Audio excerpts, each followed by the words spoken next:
So Dr. M. Shan's short stories and poems have been published in over 30 international and national anthologies in France, in India, Ireland, Malaysia, Singapore, the UK, and the US. His very first book was published back in the 1960s, though he's published widely since. This is his very first collection of short stories, short fiction that collects in one place 15 of his best short stories and 6 new ones. Time to welcome to read Dr. M. SHANmughalingam, author of Marriage and Mutton Curry. Welcome, Dato, and congratulations on your book. Thank you, Michelle. Great to have you here with us. And I'm delighted to be here. So you've got such an enormous body of work. Tell us a little about why these particular stories, the 15 of your existing short stories and 6 new ones, why you decided to bring these together for this particular collection. Okay. I chose these interlinked stories to cover 3 major periods in the history of both Singapore and Malaysia, namely British colonial period, Japanese occupation, and post-independence. I think these are 3 major eras for both Singapore and Malaysia. So I chose stories that cover these 3 eras as a vehicle for historical, and I call it faction, and I'll tell you a bit more about that. Yes, you must. I like that. And that's a theme of your work, isn't it? Yes. Your work has spanned important historical moments, whether it's Japanese occupation or independence or colonial times. What do you hope your fiction can bring to a reader's understanding of history? Well, I think the most important thing is that as Sultan Nazrin, who wrote the foreword for my book and did the launch in Kuala Lumpur on Thursday the 3rd, said, he's himself an economic historian. Economic history gives you data, it gives you facts and figures, but doesn't tell you how the characters there, how they felt. And so historical fiction enables one to empathize with the characters, big and many small, a few winners and many losers, how they felt. Yes. So it's living history. Yeah. So it adds a much greater dimension than history, which gives you data, which gives you events, which gives you facts, which gives you dates, but not feelings, to enable you to be more sensitive, to empathize. How is it to be in their place, to walk in their shoes? Yes, and also, you mentioned faction. Yes. That's what you describe as your work. You encapsulate as historical faction. The other thing is that I chose 9 published and 6 new stories. They focus on a minority community, the Jaffna Tamils, who came to then Malaya and Singapore on the strength of a 3-word cable. Work arranged, come. That's it. And they came as English-speaking workhorses. They manned all the major government departments, public works, telecoms, railways, postal, everything. The railways, because it had majority of the workers were Jaffna Tamils, the railway stations had signboards in English, in Malay, and the third language should be Chinese because that's the 3rd largest community in Malaysia. I'm the 2nd largest community, but it was in Tamil because the majority of the people working in railways was still on Tamils. All right. So you had English signpost, Malay, and then Tamil. And they've always punched way above their weight, as both Mr. Lee Kuan Yew and Tunku Abdul Rahman in Malaysia commented. This minority has punched so far above their weight, and I'll mention a few examples. 2 Singapore Deputy Prime Ministers, the present one, Tharman Shanmugaratnam, and the previous one, S. Rajaratnam, are both Jaffna Tamils. In fact, Rajaratnam went to the same school as I in KL, Victoria Institution. And it produced the first education minister in Malaysia, in then Malaya, Sir Clough Thuraisingham, the leading non-Chinese tycoon in the region, Ananda Krishnan, who together with my ex-employer Petronas built the iconic Twin Towers, the fastest runner in Asia, M. Jagadisan. They also produced countless highly regarded professionals, from doctors, lawyers, engineers, to key top civil servants, female freedom fighters, education and social justice, sporting heroes and literary figures. So they're very interesting community. You And yourself are a member yes, of that so community. I don't laugh at them, but I laugh with them at all our hang-ups, our foibles, our intrigues. I like that because you come from the Jaffna Tamil community yourself. I wondered whether you take on any controversial or taboo areas. I do. From an insider's perspective. They're concerned with prestige, with promotion, with their daughters marrying doctors, with the way food, humor are big things. It also comes from my mother. My mother was a great cook, and she came from a wealthy family, and she was full of humor. My father came from a very poor family, and all he did was he worked or he read. So I thought, these two occupations must be fun. He's doing it all the time. He's reading and working. And my mother said, don't worry about him. Eat the best food and enjoy yourself. So I had two totally conflicting poles on me. But I love the humor in this book. It's entirely from my mother. Out loud She could funny. even make people laugh at funerals. So they said, that lady, avoid her at funerals because she'll make you laugh everywhere, even at funerals. That's just terrific. I wonder if you can share with us what the title refers to. Surely. You see, the title Marriage and Mutton Curry is an attempt to reflect the fact that food is a favorite preoccupation of both Singaporeans and Malayans. True. While we're eating one meal, we're talking about what's the next meal we're going to have. Absolutely. Okay? And then a number of Singaporeans, the major reason when they trek up north is food. They're not coming to see old friends. I think they miss the food in Malaysia, particularly the stall food. They want the nasi lemak, the black Hokkien mee, all the way up to our mutton curry. And whatever your religion, whether you're Hindu, Muslim, Christian, whatever, you can eat mutton. So mutton curry had, like food and humor, is a common language. And certainly food is the glue for the relationships that absolutely. this book talks about. Yeah, food and humor. Right, food and humor. Yes. And it very much is about how people relate to each other. Yes. This book, I feel. Yeah. Whether it's women talking to each other or how they regard their daughter's position in life and how that can be improved through marriage, certainly is a large representation of medical doctors in this book. I don't think I've read about so many medical doctors. I think medical doctor is the highest profession in the Jaffna Tamil hierarchy. Okay. And in the cabinet, higher than Prime Minister is Minister of Education. So that's the hierarchy. Medical doctors and education. So you say you're Prime Minister, okay. Your education is wow! You're the sexiest guy in town. So that's what mothers hope their daughters will marry, Yeah. right? Medical doctors. Medical doctors. So you yourself are an economist by Yeah, I have training. a PhD, but I'm not a medical doctor, so I can only prescribe Panadol. Whatever the occasion, try some Panadol. How did you get into writing? I know you won a very prestigious award when you were in Oxford. Yes. And you continue to write throughout your life, even though you've taken on many roles in many large companies, and you are now head of Trilogic. But tell us what writing has meant to you through your life. Okay. It all started from my childhood. You see, in my childhood, I was in clerical government quarters, linked government houses for clerks. And most of the clerks were Jaffna Tamil. So my neighbors were Jaffna Tamils, and my mother used to gossip with them. My father was at work all day, and my mother used to gossip with them, and I could listen to their dialogue because I was just a little kid, and they thought, what does this kid know?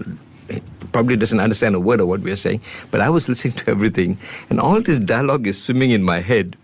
How they talk, how they gossip, how they plotted, how they intrigued, how they made fun of people who are not around. All this is in my head. So it had to be expressed. Yes. Waiting to jump out of my head. So I work in my head. I wonder if you could read an excerpt of Certainly. Marriage and Mutton Curry so our listeners get a sense of the dialogue. Yeah, sure.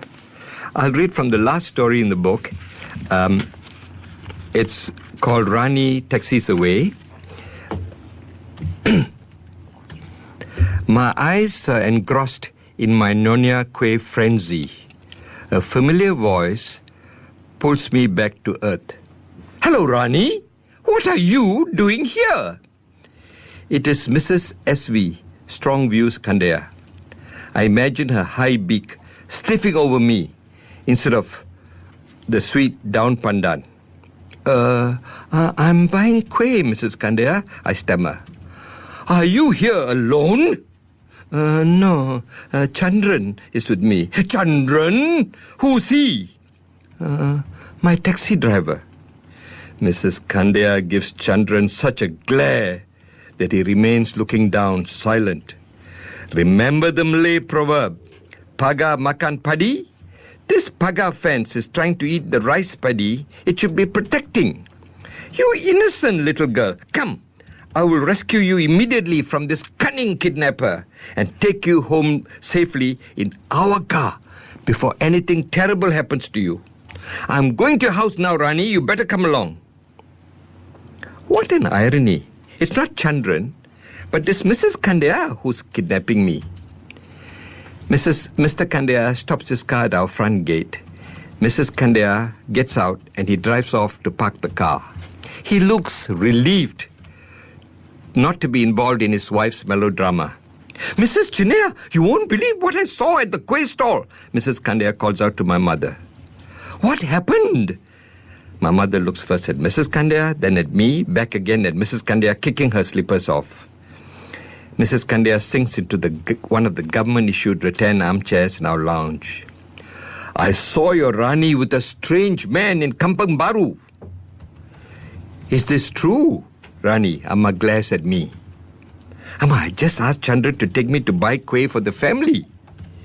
I'm not sure about this Chandran fellow, Mrs. Kandya says. I just saved your daughter's honor from that man.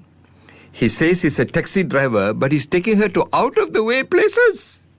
No, Mrs. Kandya. I know you have a keen sense of rumor, but it's true. Chandran is the taxi driver we arranged to take her to school and back. Her papa chose him. Mrs. Kandya raises her eyebrows again. It's much safer than letting her travel alone in public buses. Our young men won't even give up their seats for our girls. Instead, they'll be up to monkey tricks. Monkey tricks? Donkey tricks. What do you think your crocodile Chandran is up to?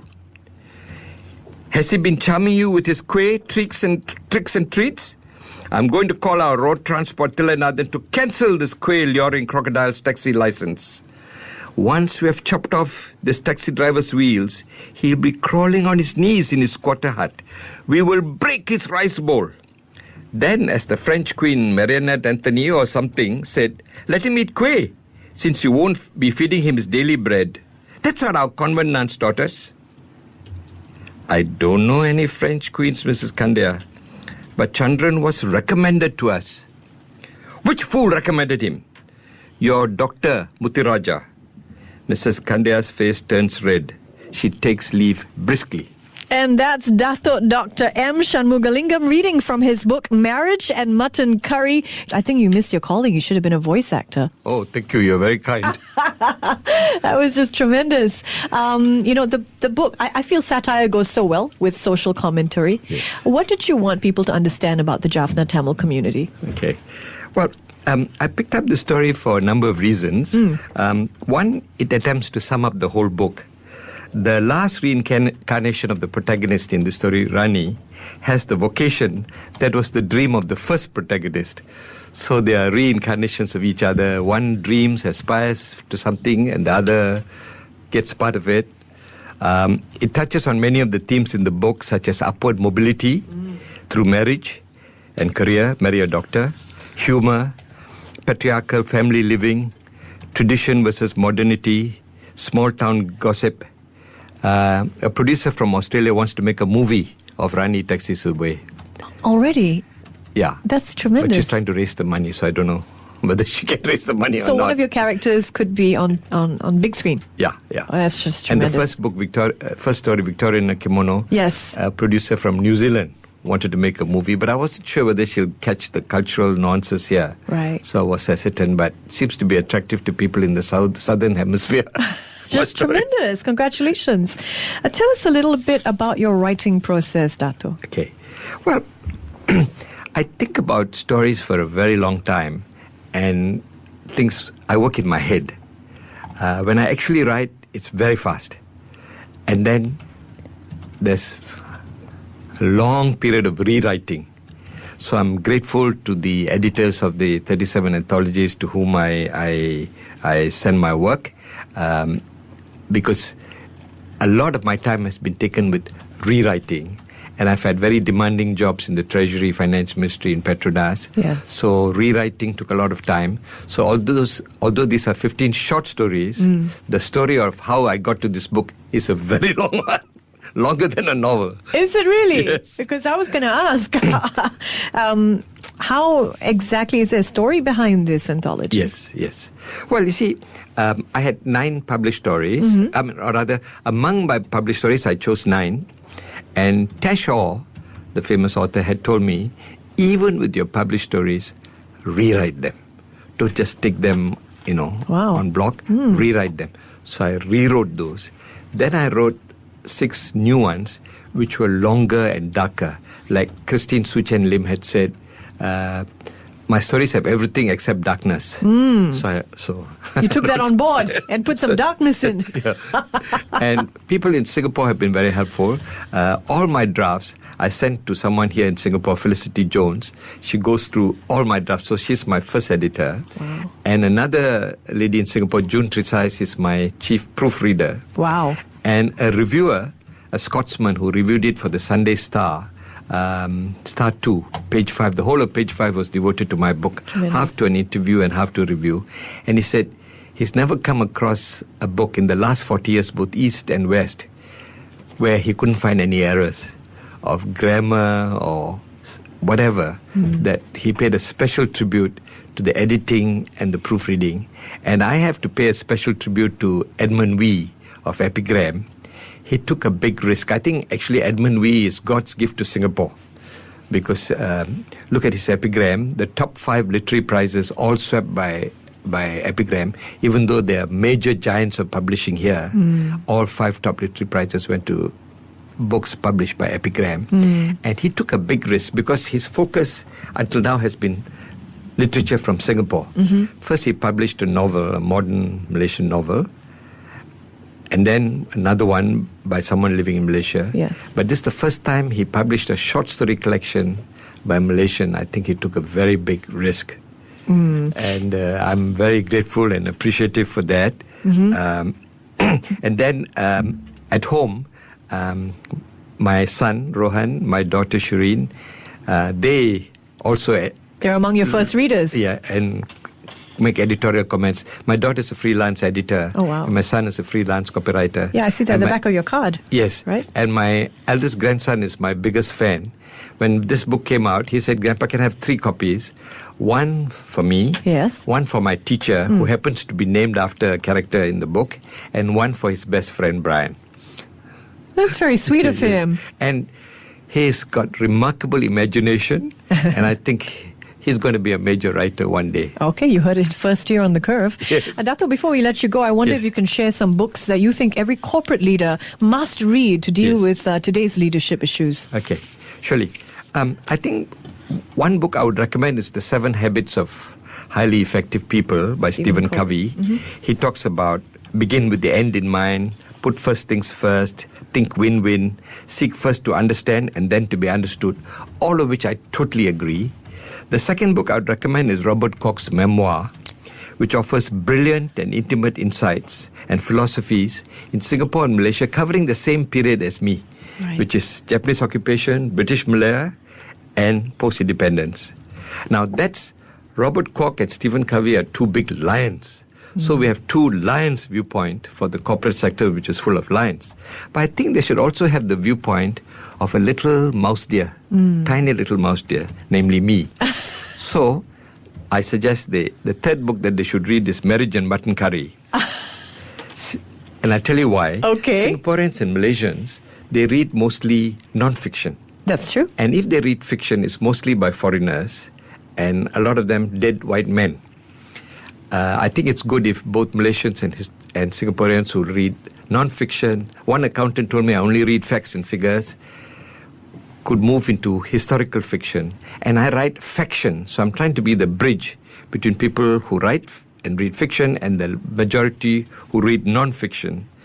And Sultan Nazrin, who launched my book, said, as an economic historian, he finds my historical faction enables people, as I said earlier, to empathize. Yes, and it's very entertaining a And our read corporate as well. figures need to empathize. And maybe have a sense of humor too. Yes, absolutely.